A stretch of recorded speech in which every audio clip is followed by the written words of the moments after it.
Hello everyone.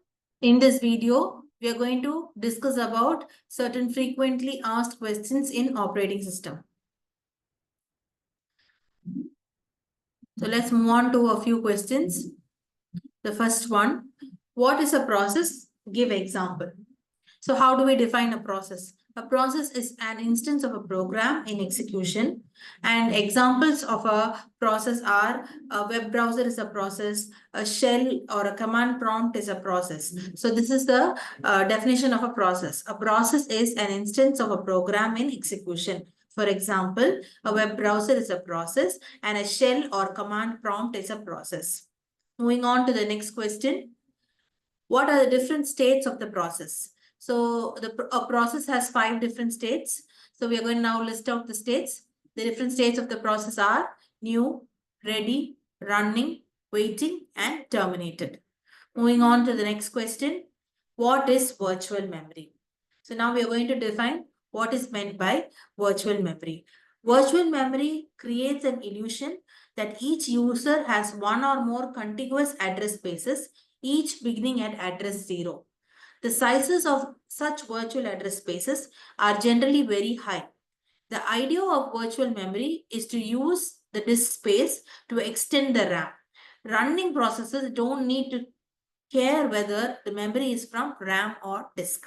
So the idea behind virtual memory is as users, we need not worry about whether there is enough space for our applications to run.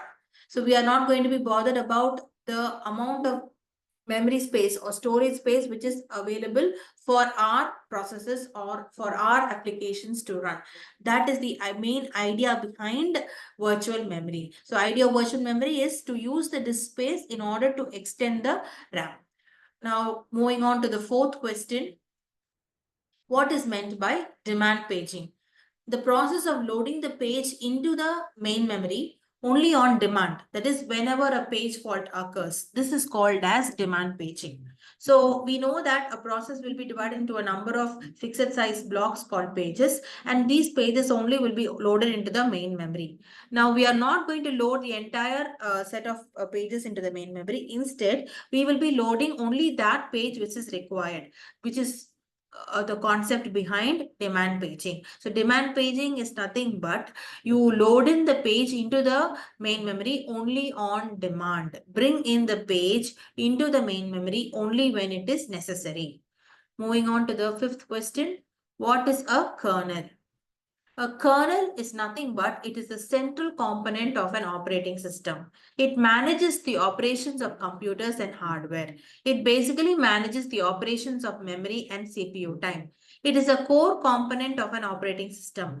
Kernel acts as a bridge between applications and data processing performed at the hardware level using inter-process communication and system calls. So to define what a kernel is in a very short time, it is nothing but it is the major component of an OS. So all the operations of the computer and the hardware will be managed by the operating system, that we know, and the kernel is the most important component of the operating system which does this.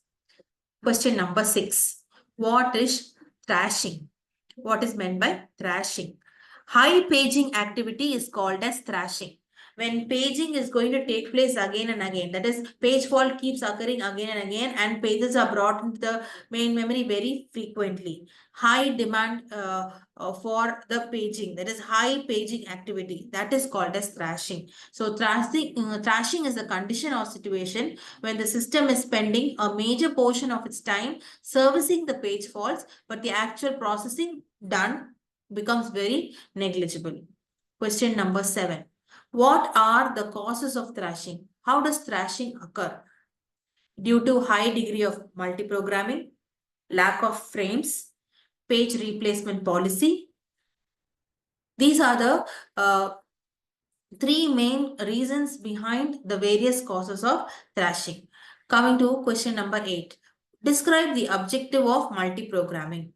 Multiprogramming is mainly used for increasing the CPU utilization by organizing jobs so that the CPU always has one to execute. So whenever the CPU, we say talk about maximum utilization of the CPU, we mean the CPU is always in process. It is always executing one process or the another. The main objective of multiprogramming is to keep multiple jobs in the main memory, and if one job gets occupied with IO, the CPU can be assigned to other jobs. Now to the last question. What problems would we face in computer system if we do not have an OS?